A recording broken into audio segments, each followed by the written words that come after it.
Okay, hello. So there's kind of a weird setup that we have here today, but mostly I want to show you how to plug things on or plug things in on the calculator. So I wanted to make sure I'm showing you with the TI-84 and I'm showing you with the TI-83, so that way, regardless of what calculator you have, you're all on the same boat when it comes to ShadeNorm. So ShadeNorm, we always use ShadeNorm when we want to find the percentage of data, and specifically in data that's normally distributed. If it's not normally distributed, ShadeNorm is useless. The whole idea behind norm in that ShadeNorm name is that I'm shading data that is part of something that is normally distributed. Now, what I'm trying to do when I'm using ShadeNorm is figure out a percentage. And that percentage is going to be the percentage of data that falls between a couple of different data values. Now it could be between 5 and 15, or 11 and 382, or it could just be data that's greater than a certain number or less than a certain number. So whenever we're trying to find the percentage of the data values that lie between a certain set of values, ShadeNorm is an option. Now, technically, we've done this before, except in the situations that we've dealt with, all of the numbers that were on that diagram were a whole number of standard deviations away from the mean. So we're going to jump into a practice. We're going to take a look at this first example. And don't mind my hand because you're going to have to be forced to see it here. But consider a set of normally distributed data with a mean of 71 and a standard deviation of 2.5. Now what I want you to do is go ahead and label that curve. Okay, so I know that 71 has to go in the middle. Can you figure out the remaining bits for each of these? So going up, I get 73.5 and then 76, then 78.5. And then what do I get going down? I get 68.5, 66, and 63.5. Now we could go ahead and fill out all of those percentages. We know those percentage values. That is no problem. Every question that we've seen so far is much like question B, where we want to figure out the percent of data, except now we're given very, very nice numbers. Numbers that are a whole number of standard deviations away from the mean, right? This is one standard deviation up. This is 2 standard deviations down. So when we have that, we know how to deal with those situations. We have all of those percentages in our heads from that 68, 95, 99.7% rule, and we could go ahead and add up those values. So 13.5 plus 34 plus 34, that gives me 81.5%. No problem, we've got this.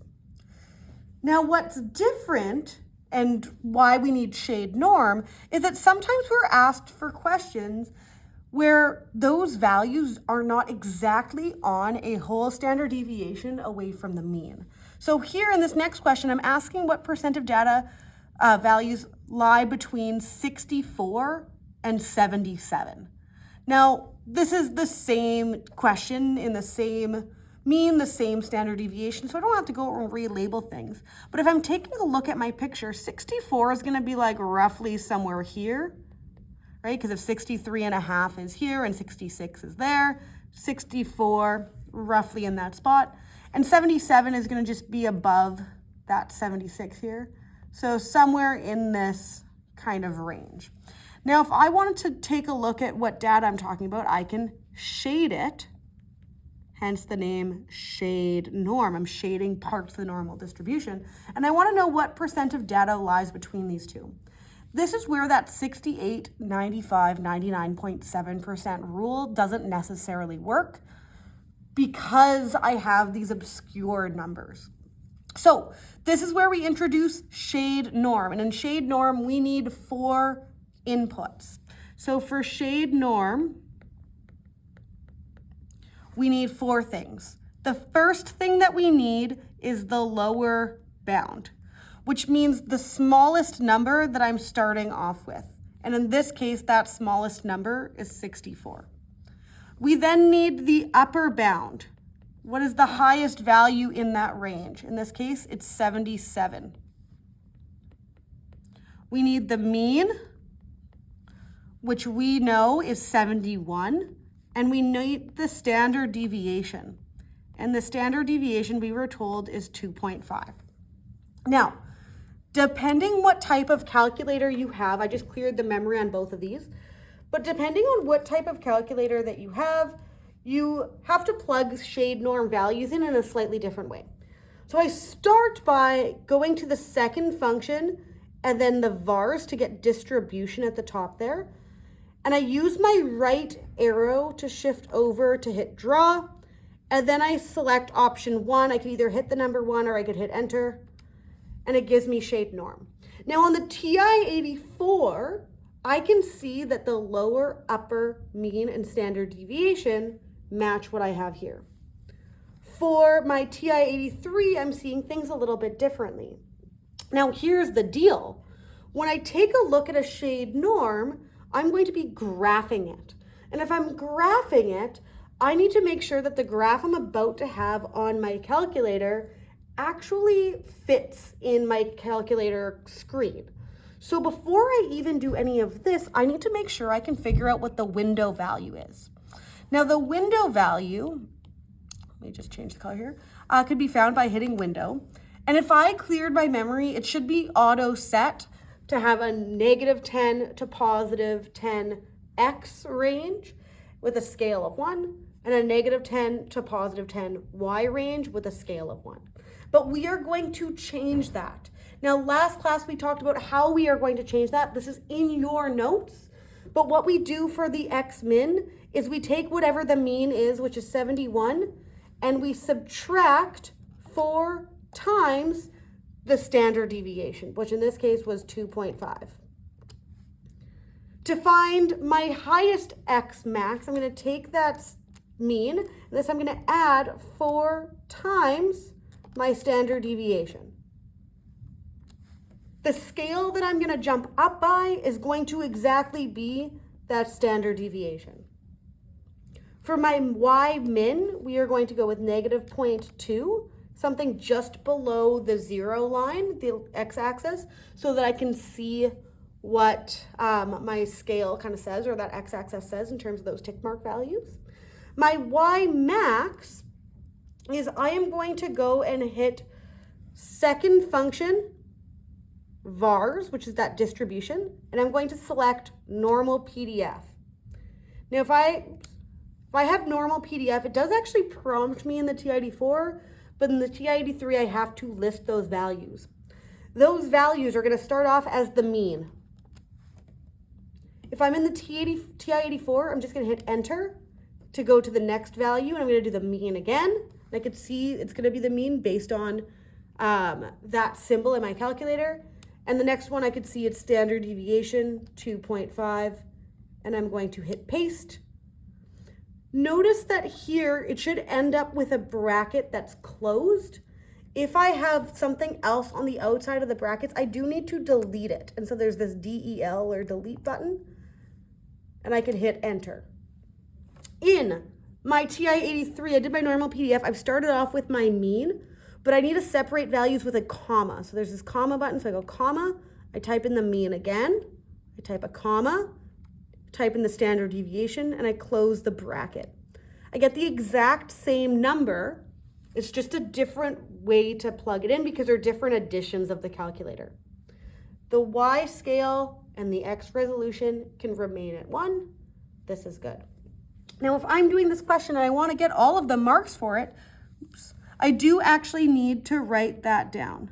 So my X min, my X max, my X scale, my Y min, my Y max, my Y scale.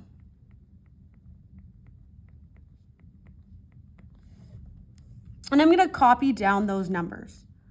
The nice thing about copying down these numbers is if I accidentally have an error in my calculator and I don't know how to fix it and I have to clear my calculator's memory, well, I have these here, but it also helps me know that you know how to set this window. I realize I didn't write down XRes. You do not have to write the bottom one.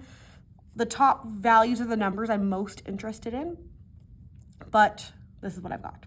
So this window setting is actually worth 1 mark on a quiz or a test. The second mark is actually for the ShadeNorm. So I'm gonna get out of the window screen. I have to hit second function mode, which gives me quit, and it takes me back to the home page. Now, I'm now gonna go to my ShadeNorm and I'm gonna plug in those values I found. So I'm gonna go second function, the vars, which gives me distribution. I'm gonna right arrow shift to ShadeNorm. I'm gonna hit enter. In a TI-84, I'm gonna plug in those values, 64, 70, 77, 71, and 2.5, and I'm gonna hit draw. And it will draw my standard deviation curve, shaded in the same way that I shaded it in this picture. In my TI-83, I'm gonna do the same thing, same order, except I don't have those selection boxes, so I'm gonna go 64, comma, 77, comma, 71, comma, 2.5, close the brackets, and it's gonna do the exact same thing. So in both of these cases, I should get the exact same area. And remember that area is the decimal value that exists underneath my curve, which means I need to convert that to a percentage because that's just the decimal value. I need to convert it to my percentage. So with all of this work, I get that the area, I don't know why that is so thick. My area is 0.989247, which converts, when I multiply it by 100, I get 98.92%. Because he's always been rounding to 2 decimal places unless otherwise indicated. So things that I care about, things that will kind of be assessed for marks is the window setting and the information here. If I've plugged in everything correctly, this should automatically come as the answer, that area value. If I wrote it down wrong or plugged it in wrong or got a wrong value, I'd lose a half mark. But the real marks that you're looking for here is 1 for the correct window and 1 for the correct shade norm. Now, the nice thing about that window setting is if I have multiple questions based on the same context, so based on the same mean and the same standard deviation, I actually don't have to change that window setting every single time. So for my next question here, I'm trying to find the percent of data that has a value greater than 74. Again, if I'm looking at my originally labeled curve here, I'm picturing 74 to just be after this line here. And I'm looking at greater than 74. So I will not have to change my window setting. My window setting will be the same. So a question like this one, D, will only be worth 1 mark because that window setting has already been predetermined. So one of the things that we talked about last class is that we have to clear the drawing. Now, we found that the TI-84 didn't actually always do a good job at clearing the drawing unless you were just in the regular screen mode. So what we're gonna do is to clear the drawing, we're gonna hit the second function, then this program where it says draw on top button, and then option 1 was clear draw, and then we're gonna hit enter, and it's gonna tell you that it's done. Then we can go ahead and proceed with the next question. Now for this next question, I still have a shade norm question because I'm still trying to find the percent of data values that are within a particular range. In this case, it's 74 or greater. That's my range. And 74 is not one of those nice numbers that is a whole standard deviation away from the mean. So that's why I have to use shade norm here. Now in this case, I still need to figure out my lower, upper, mean, and standard deviation values. And here my lower is going to be that 74 because that's where my shading starts. My upper bound actually never ends because it says greater than 74. So the biggest number I could possibly think of bigger than 74 is infinity. And like we've mentioned last class, infinity isn't something we could plug into our calculators. So instead we plug in 1e99, which is scientific notation equivalent of 1 times 10 to the power of 99. My mean will be the same, 71, and my standard deviation didn't change either. I'm still in that same set of questions. So, going back to our calculator, we're gonna go second function, vars, shift over to draw, select ShadeNorm. And I'm going to change those inputs. So for my lower, I have 74. For my upper, when we plug in 1e99, so I have 1. Then this comma button right above it in blue is this double E. It's meaning that I'm talking about that function E times 10 to the power of rather than the letter E. And I go second function and hit that comma. And then I hit 99. And of course I hit 71 and 2.5 and I can hit draw. In my TI-83, I'm doing the same thing, except I'm separating with the use of the comma. So again, 1, second function, this double E, 99, comma, 71, comma, 2.5. And it graphs it for me. Now in both of these, I should get the exact same area under the curve. That area is 0.11507, which as a percentage, I multiply by 100 to get 11.51% when I round to those 2 decimal places.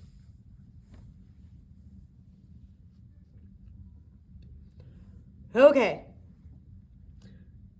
There is another question here. I'm going to film it, but if you don't have time to watch this video, which hopefully you do, but if you don't have time, I'd like you to finish that question as far as you can on your own. So, next question, same exact setup, except now I'm talking about a set of data that's normally distributed with a mean of 295 and a standard deviation of 17. So start off by going ahead and labeling that curve. So I know that 295 belongs here, and I'm going to figure out the values of each of those lines. So I got 312, 329, and 346. And I could do the same thing to go backwards. So I have 278, I have 261, and I have 244. The reason why I'm always labeling that curve is because if it so happened that the data range I'm interested in falls within these really nice values that I've just labeled with, I'm not going to do ShadeNorm. I'm just going to use the 68, 95, 99.7% rule. If they don't fall within that, well, then obviously I'm going to use a different strategy, which is my ShadeNorm as that option. So that's why I'm always labeling it at the beginning, just to see what numbers I'm playing around with. Okay, in this question, I want to determine the percent of data that has a value between 243 and 293. Now what we're going to do is we're going to quit to go back to the main screen. We are not only going to clear drawing, which we are going to, so clear that drawing, hit done, but I'm also going to adjust my window values because I have a new standard deviation, I have a new mean, I'm going to have a new set of window values. So I'm going to go ahead and type out just exactly what I see in the calculator minus the numbers. I'm going to adjust the numbers in a moment.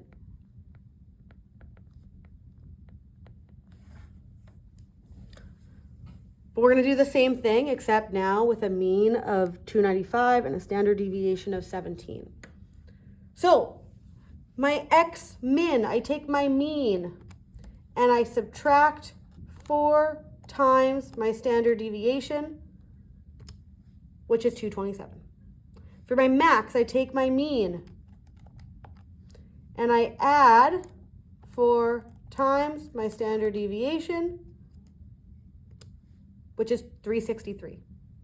My X scale is that standard deviation. My Y min stays the same. It'll always stay as negative 0.2, just because that's a nice way to be able to see that X axis every single time. My Y max, I'm gonna clear this, and I'm gonna enter that normal PDF value again. So I'm gonna go second function vars. That first option is normal PDF. And if you remember, it goes mean, mean, standard deviation. Mean, mean, standard deviation. Here I'm gonna go mean, comma, standard deviation. Oops.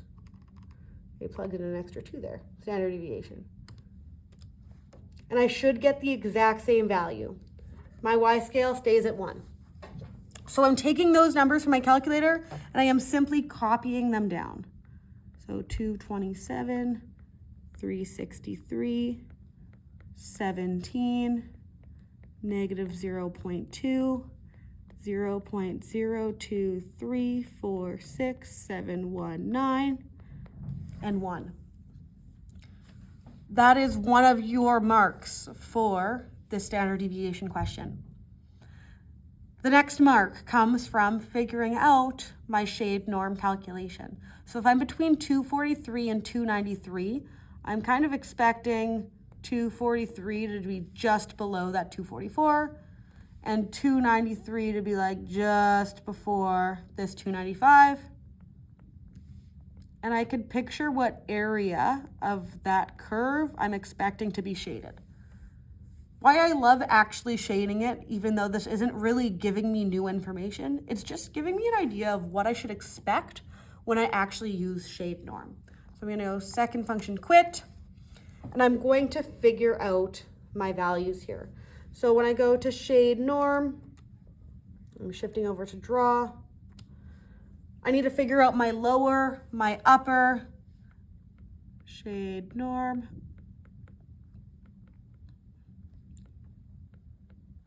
my mean, and my standard deviation.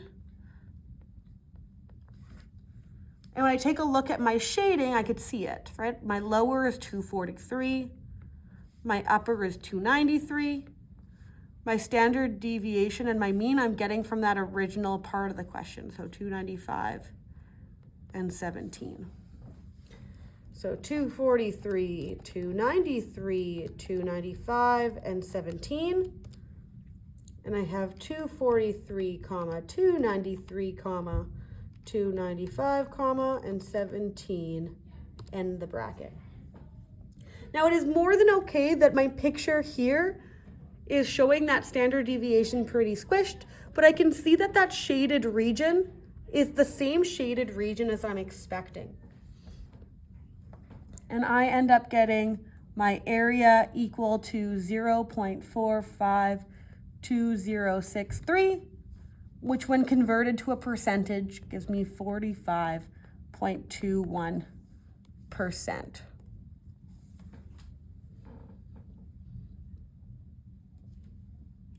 Okay, last question. Now I'm talking about the exact same curve, but I want to know the percent of data that has a value less than 280. When I'm taking a look here, 280 is just above that 278.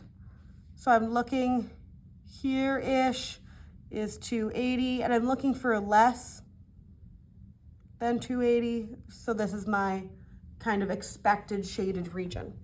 Remember to clear the draw. I should go back to the home screen, go second function, program, hit clear draw. It'll say done. And we haven't had any issues of that drawing not clear if we do it from that home screen.